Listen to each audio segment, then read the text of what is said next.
Welcome to the My Career, My Future Career Discovery Series. We're so excited to have you here, and we're so excited today to welcome airline pilot Mr. Jeffrey Newcomb. Thank you so much for being here. We're very excited. It. Thanks for asking. Yes. So this series is one that we started here at the Tech Center to give our students an opportunity to discover careers that they might not have thought about previously. So feel free throughout to ask any question that comes up.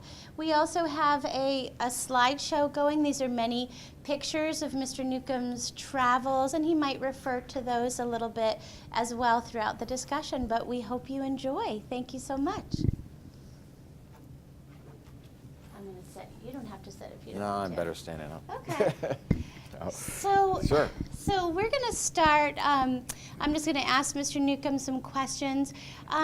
So what sparked your interest originally in being an airline pilot?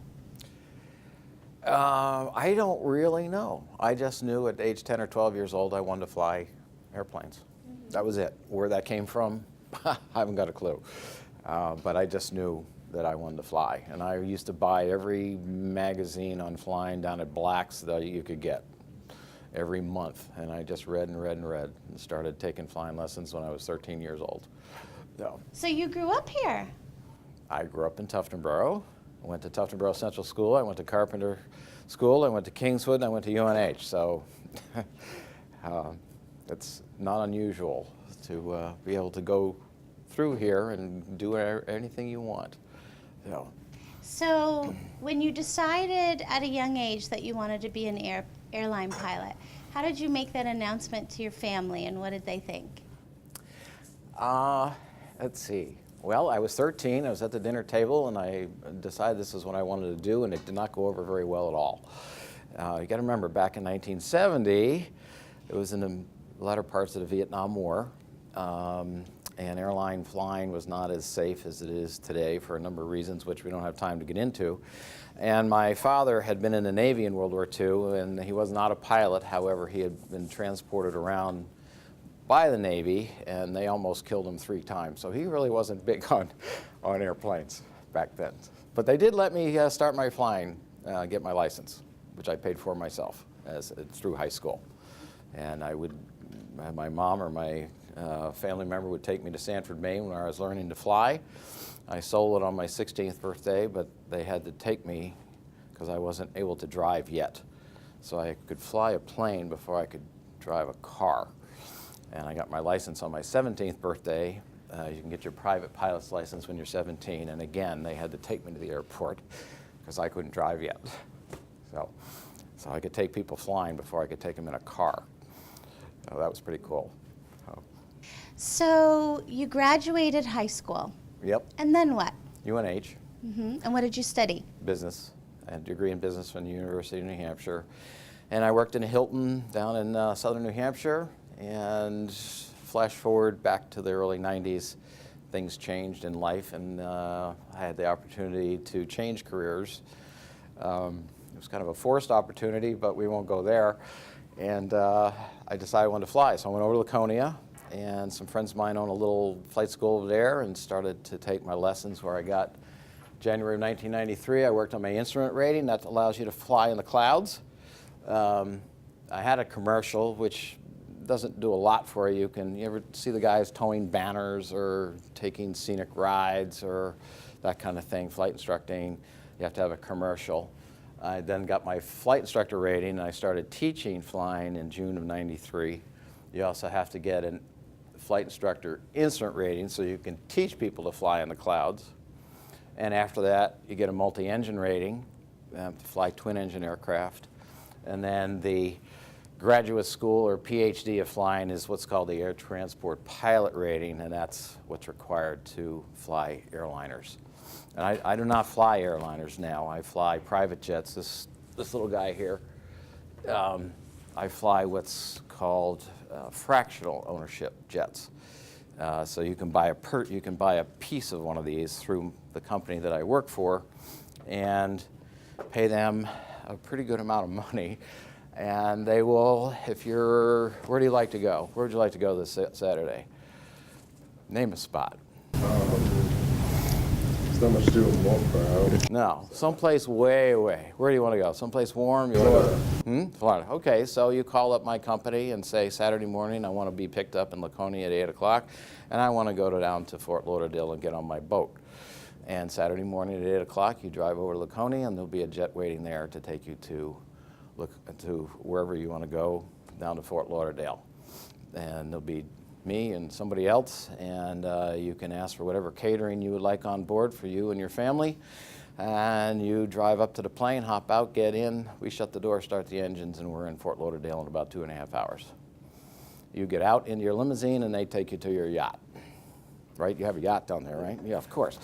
And how much would that cost one way? It's hard to say depending on the aircraft, but what they typically quote, if you go from, say, New York City to Palm Beach, which is a very typical run for us in the wintertime, one way is $28,000 roughly, plus or minus, depending on what kind of plane you want. And if you want a bigger one, it's going to cost you more. You want a smaller one, it's going to cost you less. But that's just a rough thing that is thrown out there. So these folks have a lot of money. They're corporations, wealthy individuals, and they tend to buy time with their money, basically, because they can save time. They're not driving to Manchester or Boston. They're not going through security. However, we know everybody that's going on our aircraft. And so you don't have to go to Boston. You can go to Laconia. And in 5 minutes, the door is shut, and you're on your way.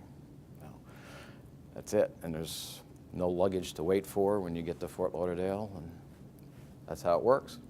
So your degree in business, how did that prepare you to be in the industry you are now?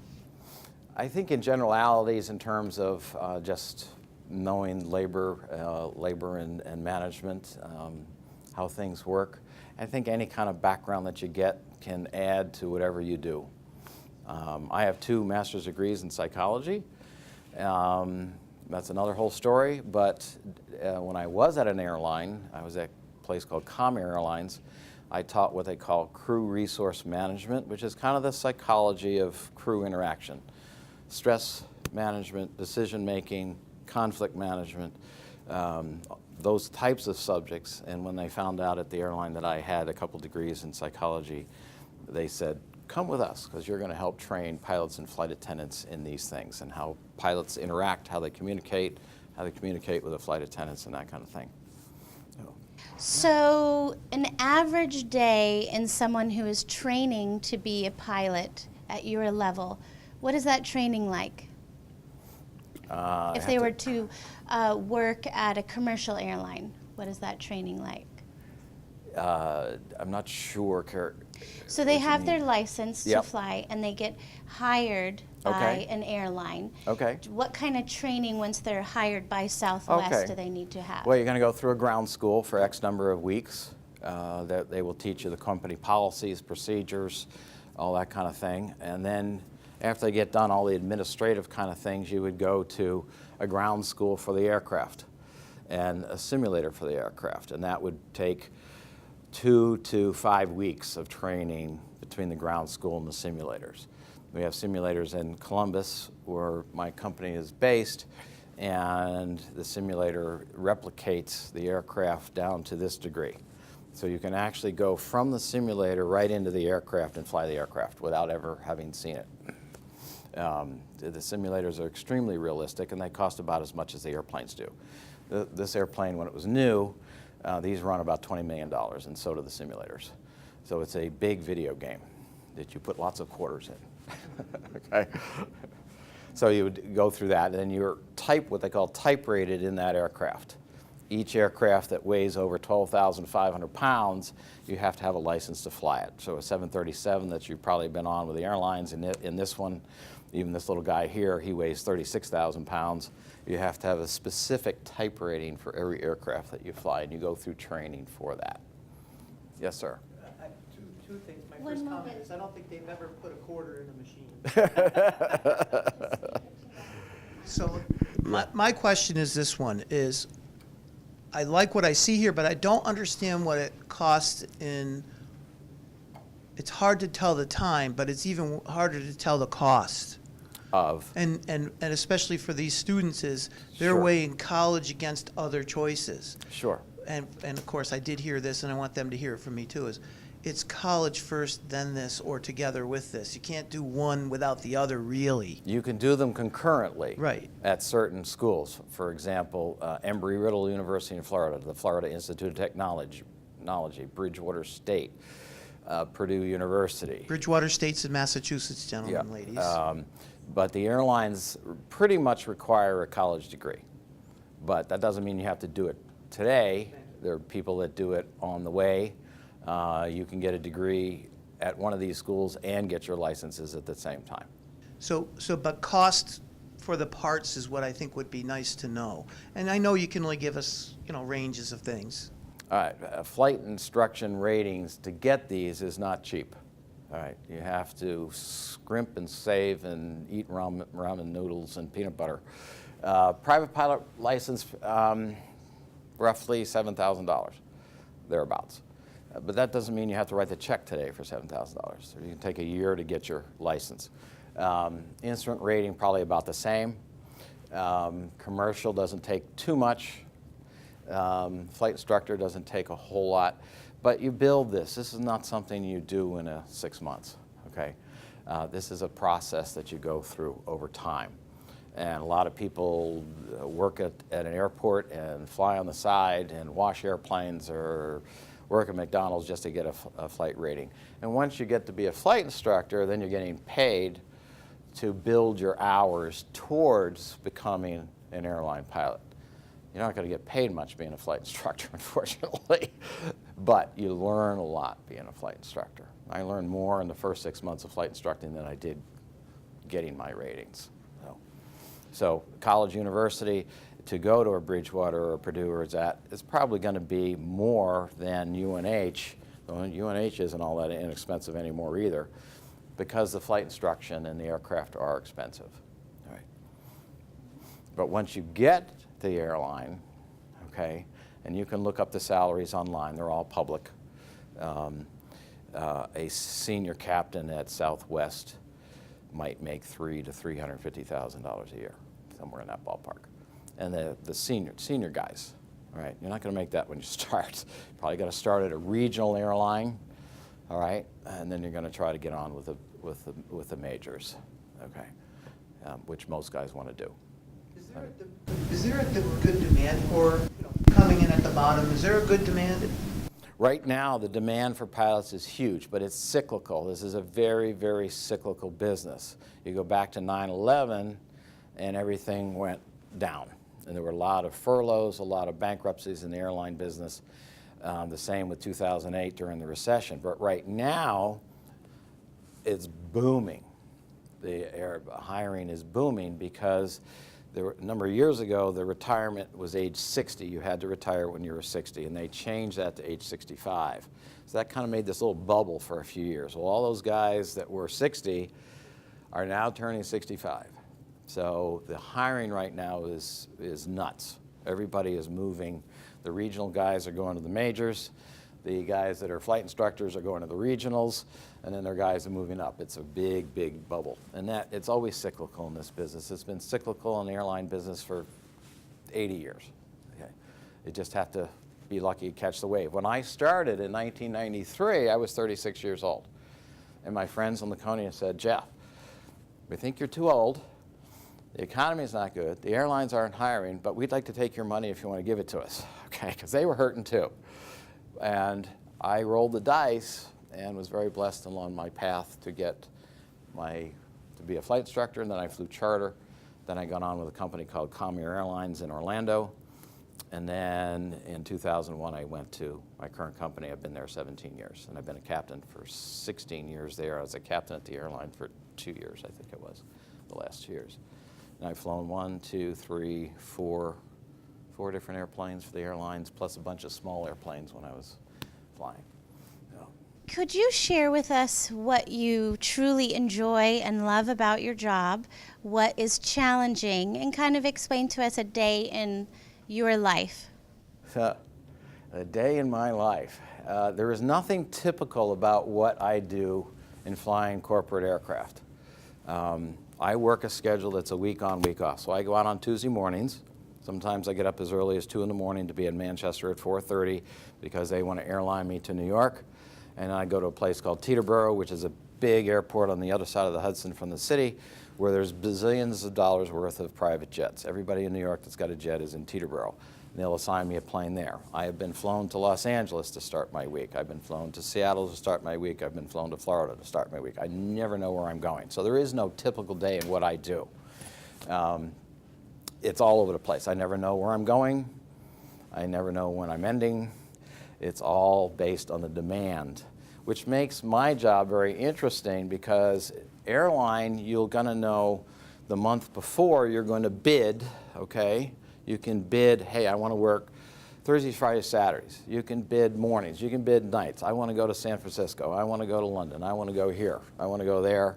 I want to work this. I want to work that. There's all kinds of things you can bid, but you're going to know where you're going to go unless you're on reserve. And the junior people are on reserve, which means you get to sit around Kennedy or Baltimore or Boston and waiting for the phone to ring, and then you have to go out and do what they tell you to do until you're senior enough to have a line and get a line and bid it. So there's a big difference between airline and what I do. I'm not bored what I do, right? Because I never know where I'm going. The other day I was supposed to go to St. Martin, and sometimes I go to Cabo and San Lucas in Mexico, or I'll go to Anchorage, Alaska, or I go out to Barbados, or I go to wonderful places in the winter in Chicago. I was in Chicago the other day where it was 15 below, and I'm in wearing this. That wasn't a lot of fun, okay? I put some good and not so good. If you like to travel, this is great, all right? If you're an airline pilot or a flight attendant, you get free travel, a space available travel. So if you got the weekend off and you want to go skiing out in Colorado, you jump on a plane to Boston, go out to Colorado, it doesn't cost you anything, and you go have a good time. I don't get that at Fractional. We don't get the free flying. There's a lot of camaraderie. If you like teamwork, airline crews are great. That's one thing I miss about flying for the airline was the pilots and flight attendants at my company. We had a great time, and we were all very, got along great. There's a lot of teamwork, and that requires a lot of teamwork. I don't have a boss, really. I do. I've been working for him for 17 years, and I may have seen him 17 times in this last 17 years. I saw him the other day in the bathroom. Hey, Dave, how you doing? And he says, what are you doing? I'm doing this. And that was it. I may not see him again for 6 months. So they give me the keys to a $20 million jet. I go fly it around. I come home. That's pretty cool. All right. You can live where you want to. in the airline business, but you have to commute if you're an airline pilot. If you want to live here and you're based in Chicago, or you got to go to Manchester, get on a plane, go to Chicago, and be there when they tell you to, right? In my job, my base is Manchester, and they get me to and from Manchester, and it's on them. And it's on their time, not my time. Whereas if you're an airline pilot and you're going to commute to Chicago, it's on your time, all right? But they get free flying, okay? That's pretty cool. The hours can be long. I can work up to 14 hours a day. Typical is 10 to 12. So over 7 days, I'm working 70 to 80 something hours. Airlines, probably not quite that much on that. What I do in these airplanes, we do not have a flight attendant on this particular aircraft, though we do have aircraft that have flight attendants. But I clean the planes, I stock the planes, I get the catering, I order the fuel, I clean the bathroom, okay? And the airlines, you don't do that, everybody else does that. When I worked at the airline or any airline pilot today, you walk down the jetway, you turn left, you sit down, you call Veronica and say, Veronica, I need my coffee. And that's the way it works, okay? So they don't have that. So it's a very different lifestyle between the two. Yeah. May I ask, so you are flying very wealthy clients. Mm-hmm. You are subject to signing confidentiality agreements and keeping their identities confidential. Mm-hmm. What is that like, and what has that experience been like with dealing with clientels that perhaps bring their service pig on board and have certain demands of you that typical people don't? Well, unlike an airline pilot who really doesn't deal with the people in the back, that's the flight attendant's jobs. One of my jobs is to learn how to service people. And some people come on with their service pig like we show up here, and that's a different experience than the businessman who wants to get on, open his computer, and basically he wants me to leave him alone so he can do his work. So I have to be able to read what the particular passengers want. Some are going to the Bahamas to get on their yacht and they're in a party mood and we're all having a great time, and then others are basically go fly the plane and leave me alone. And I need to know how to do that and read what they want. So it varies tremendously from one end of the spectrum to the other on that. Yes? Yeah. Do you have clients that request you?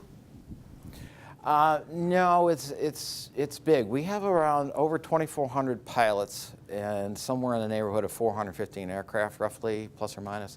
So, yeah, that really doesn't go on as far as I know. It may have used to when it was smaller, but no, not really. The reason I asked is if you treat me the way I want, I don't have to get used to someone new. If I go, give me Dave, he gives me what I want. Yeah, the trouble with that is we don't know when Dave's flying, and Dave doesn't, and the company doesn't know when you're going to fly next, because they can at this company give as little as 4 hours notice depending on their contract. So is somebody else taking that request, not you? No, I'm not taking that request. So maybe they do and you don't know it. Probably not. Not often, maybe, but maybe Yeah. once in a while. There's that a might happen. huge operations center in Columbus, and there are owner services. So what's your name, young man? Nakona? Yeah. You would call owner services and say, hey, I'm Nakona, I want to go tomorrow, and the owner services person who takes care of you would take your request and make your reservation and all that. So there's several, I think there's, I couldn't tell you how many owner services. We have flight managers, we have dispatchers, we have operations people, maintenance people, and there's a huge center in Columbus that handles all this. A big area with nothing but computers and people handling logistics of all of this. So for me to get my request through all that be difficult? Yes, probably. Yeah. Part of the industry, and we learn about this in our program, Hospitality and Tourism, here at the Tech Center, is the importance of catering to guests and going the extra mile, and the level and standard of guest service. And you talked to us a little bit about that earlier. Would you like to share with us some stories of how you went above and beyond, and your other colleagues did as well, and you were able to help a guest? Yeah, I can do that. I have to change things up a little bit. well, this was quite a number of years ago, but I had some gentlemen on board in Teterboro, and they wanted to go to Washington, D.C. at Dulles. And Teterboro can be very, very busy. There are hundreds of jets there. On a Friday afternoon, they're all leaving to go south most of the time. I don't know that this was a Friday, but we were number 15 or 16 in line, and there were delays, air traffic control delays going to Washington, Dulles. So I said, gentlemen, there's a 45-minute delay, and we're number 15, and it's going to be a long time. And they said, hey, Jeff, we have a meeting with President Bush in about 2 hours, and we need to be there. Can you do anything? I'm like, well, I don't know. So anyway, I got on the phone, called the tower of Teterboro, and I said, hey, this is jet, whatever my number was. If this is out of line, just hang up on me, but I've got some gentlemen in the back of my aircraft that have a meeting with President Bush in 2 hours at the White House, and there's all these delays, and we're number 15. Can you do anything for me? And I got stand by. I'm like, oh, geez, I'm in trouble. And about 30 seconds later, he came back and said, you're number 1 for takeoff. Position, hold on the runway, you're on your way. And these guys in the back thought I was a genius. All I did was make a phone call. So we are allowed to do in this business special things for the owners. That's pretty unusual, okay? That's once in one career. But in terms of they can have catering, they can have their pet pigs, they can have their doggies. There's a lot of things that we can do that make it special for the owners. And we have quite a bit of latitude there in what we can do. And we know the profiles of the owners. We have on my iPhone, they'll tell me who this is and what their background is and what they like and sometimes what they don't like, what their allergies are. So-and-so likes Hershey bars. Okay, so catering will order Hershey bars, for example. As we continue with the conversation, I just want to make sure anyone had any questions so far. Okay, great. Okay. Well, I know you had some other things that you wanted to discuss, so I will leave you to that. Yeah, this something came to me a little while ago when Mr. Corinth. I'm sorry. Duran. Duran. I know, I go the other way. I was very blessed to be able to fly airplanes. It took a long time. As I said, it was 36. But I truly believe, and this is important for me to communicate, that every one of you in here has some talent, some gift, some skill, some passion, some dream that you were given. All right? You got it. All right? And I want you to go find that. I don't know what that is. You may not know what it is for 5 years. Maybe you do. Veronica says she wants to be a flight attendant. I think that's great. I met a young lady on the airline the other day. She wants to be an Army field nurse, and she's at the University of Pittsburgh. She knows exactly what she wants to do. Not everybody knows that early. But I guarantee you that each one of you has got something that you're going to be bloody good at. And you got to go find that. All right? I don't know what it is. You may have an inkling. All right? My nephew, he graduated here. He has severe learning disability. The poor guy, just reading and tests for him are just brutal. And my mother was the director of reading for this school district when she retired. So my nephew got every bit of help that he could get with his learning disability. He never let it stop him.